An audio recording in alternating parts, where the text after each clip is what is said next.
नमस्कार दोस्तों। मैं आपका अपना दोस्त अक्षय राठौर स्वागत करता हूं आपका आपके YouTube channel Hindi motivational story पर। दोस्तों, पिछली कहानी को आप लोगों ने बहुत ज़्यादा सहयोग दिया है, उसके लिए आप लोगों का तहे दिल से धन्यवाद। अगर इसी तरह आप लोग हमें सहयोग करते रहे तो बहुत जल्द हम अपनी मंजिल तक पहुंच जाएंगे और आप लोगों के लिए इसी तरह की प्रेरणादायक कहानियां लेकर आते रहेंगे। तो बात करते हैं आज की कहानी की। आज की कहानी में हम दिखाएंगे कि एक टीचर का स्टूडेंट के प्रति किस तरह का व्यवहार होना चाहिए। कहानी को अंत तक जरूर सुनिएगा। कहानी में बहुत कुछ सीखने के लिए है। एक संदेश भी दूंगा आखिर में, आप लोगों को बहुत काम आएगा जीवन में। तो आइए कहानी को शुरू करते हैं। दोस्तों, अगर आप लोग भी सोच रहे हैं कि हमें भी एक यूट्यूबर बनना है और एक यूट्यूब चैनल क्रिएट करना है और आप सोच रहे हैं कैसे करें, आपको कुछ समझ में नहीं आ रहा, आप भारी समस्या में फंसे हुए हैं, आप लोगों की इसी समस्या के हल को लेकर हमारा BTW ग्रुप लेकर आया है आप लोगों के लिए एक बहुत ही बेहतरीन यूट्यूब कोर्स। इस यूट्यूब कोर्स में आप लोगों को यूट्यूब चैनल क्रिएट से लेकर मोनेटाइजेशन तक सब कुछ सिखाया जाएगा। इसमें आपको 100 रुपये शुल्क देना होगा। अगर आप लोग इसमें अपना रजिस्ट्रेशन कराना चाहते हैं तो इस वीडियो के डिस्क्रिप्शन बॉक्स में दिए गए गूगल फॉर्म को फिल करके आप अपना रजिस्ट्रेशन करा सकते हैं। अगर किसी को भी गूगल फॉर्म को फिल करने में दिक्कत आए तो आप मेरे नंबर 9813047478, दोबारा रिपीट कर देता हूँ, 9813047478 पे कांटेक्ट करके डायरेक्टली जुड़ सकते हैं। धन्यवाद।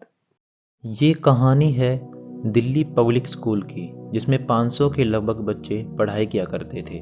उन्हीं बच्चों में एक विशाल नाम का लड़का भी पढ़ाई किया करता था। विशाल पढ़ाई में थोड़ा कमज़ोर था, जिसके चलते उसके टीचर उससे थोड़ा नाराज रहते थे। विशाल पढ़ाई में ही कमज़ोर था, खेल कूद यानी स्पोर्ट्स में वो सदा अव्वल आता था। उसकी एक रुपिंदर नाम की मैडम थी जो उससे बहुत ज़्यादा चिढ़ा करती थी। वह उसे सुनाने और मारने का कोई भी मौका नहीं छोड़ती थी। विशाल चाहे कितनी भी मेहनत कर ले, लेकिन वो मैडम उसकी कोई ना कोई गलती निकाल कर उसके हाथों पर डंडों से मारती थी। विशाल इससे बहुत ज़्यादा परेशान हो चुका था।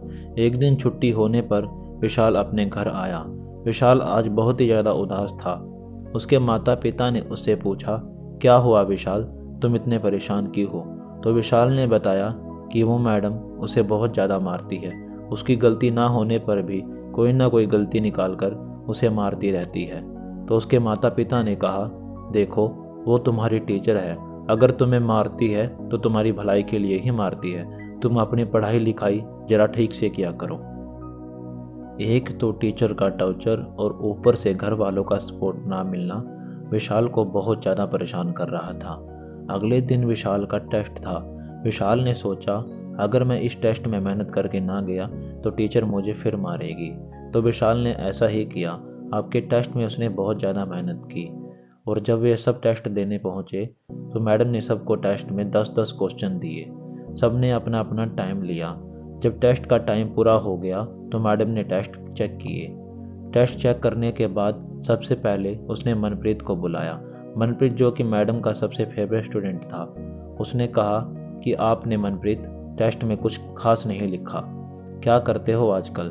मनप्रीत ने कहा, मैम मैं अपने पापा के साथ बाहर चला गया था तो मैं पढ़ नहीं पाया। मैडम ने कहा, चलो कोई बात नहीं, आगे से तुम ध्यान रखना, और उसे भेज दिया। थोड़ी देर बाद उसने विशाल को बुलाया। जब विशाल मैडम के पास आया तो मैडम ने उसे डांटना शुरू कर दिया। कहने लगी कि तुम कब पढ़ना शुरू करोगे? तुम्हारे 3 क्वेश्चन गलत हैं। तुमने कभी पढ़ाई की है या नहीं? तुम कब पढ़ना शुरू करोगे? लगता है तुम्हारे माँ बाप को बताना ही पड़ेगा। विशाल ने कहा, मैडम जी मैंने बहुत ज़्यादा मेहनत की है, मेरे 10 में से 7 क्वेश्चन तो बिल्कुल सही हैं, अगर आपने ध्यान से देखा हो तो।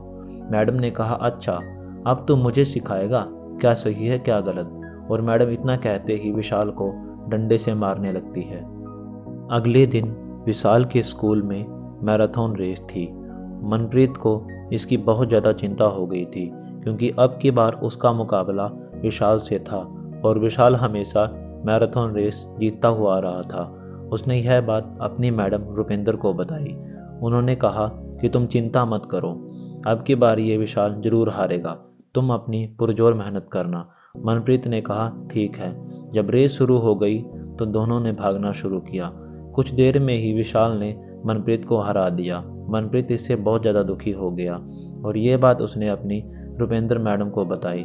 उसने कहा कि तुम चिंता मत करो, इसे तो हम फाइनल एग्ज़ाम में देख लेंगे।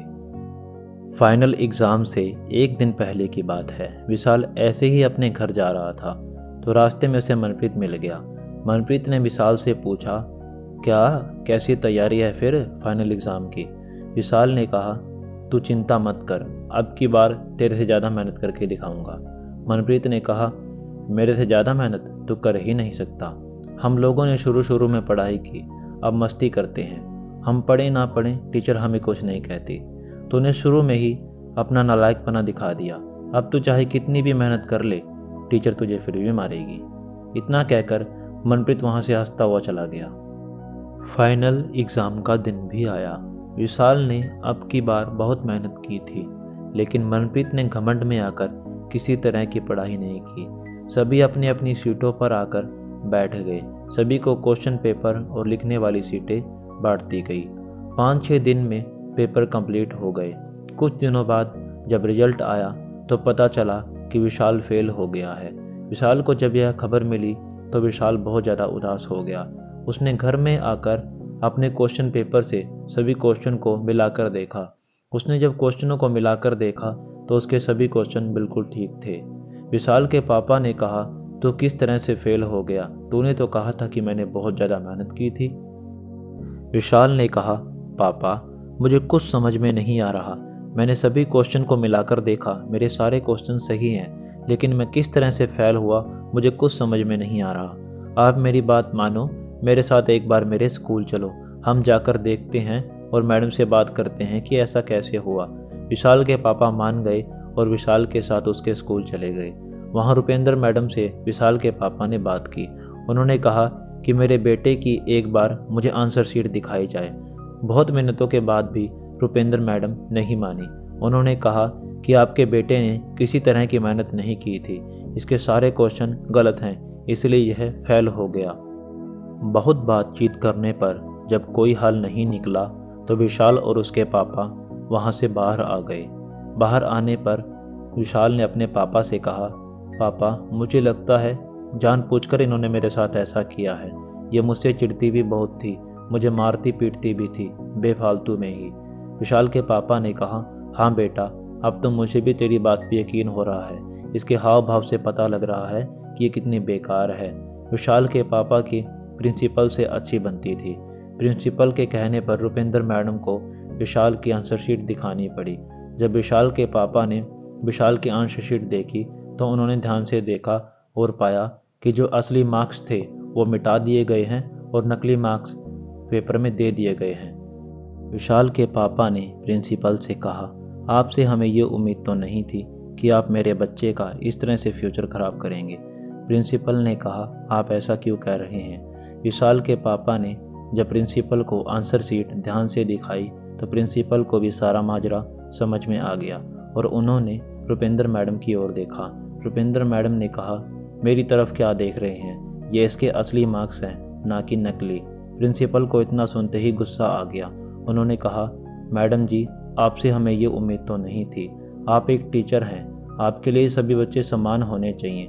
आप किसी बच्चे का फ्यूचर कैसे खराब कर सकती हैं? उसका साल कैसे खराब कर सकती हैं? आपकी इसी हरकत की वजह से आपको स्कूल से निकाला जाता है। विशाल के पापा ने कहा, मैं इन्हें इतने में नहीं छोड़ूंगा। इन्होंने मेरे बच्चे का साल खराब करने की कोशिश की है। मेरा बच्चा डिप्रेशन में भी जा सकता था। मैं इनके ऊपर पुलिस केस करूंगा क्योंकि ये मेरे बच्चे को मारती पीटती भी थी। और रुपेंद्र मैडम के ऊपर पुलिस केस कर दिया गया। स्कूल से भी उन्हें निकाल दिया गया। बाद में विशाल के सही मार्क्स लाकर पता चला कि विशाल ने स्कूल में टॉप किया है। तो दोस्तों, देखा आपने कैसे एक टीचर ने एक बच्चे के फ्यूचर को खराब करने की कोशिश की। किसी भी टीचर को ऐसा नहीं करना चाहिए। एक टीचर के लिए सभी बच्चे एक समान होते हैं और उनके साथ एक समान ही व्यवहार करना चाहिए। अगर ऐसे ऊंच नीच का व्यवहार करोगे तो इस तरह से किसी भी टीचर को शोभा नहीं देता। अगर बच्चा कह रहा है कि उसे स्कूल में परेशान किया जा रहा है तो माँ बाप को भी एक्शन लेना चाहिए। माँ बाप ही नहीं सपोर्ट करेंगे तो कौन करेगा? इस तरह से बच्चा डिप्रेशन में जा सकता है। तो अपने बच्चे का ध्यान रखें और सभी टीचर से मैं यही कहना चाहूँगा कि सभी बच्चों के साथ एक समान व्यवहार करें, किसी के साथ ऊंच नीच का व्यवहार ना करें। तो दोस्तों, उम्मीद करता हूँ आपको कहानी पसंद आई होगी। पसंद आई है तो वीडियो को लाइक कर दें, कमेंट कर दें, शेयर कर दें और हाँ, सब्सक्राइब जरूर कर लें दोस्तों। सब्सक्राइब करके जरूर रख लें, क्योंकि आगे बहुत अच्छी अच्छी कहानियाँ इसी चैनल पे आने वाली हैं। मैं आपका अपना दोस्त अक्षय राठौर मिलता हूँ अगली कहानी में।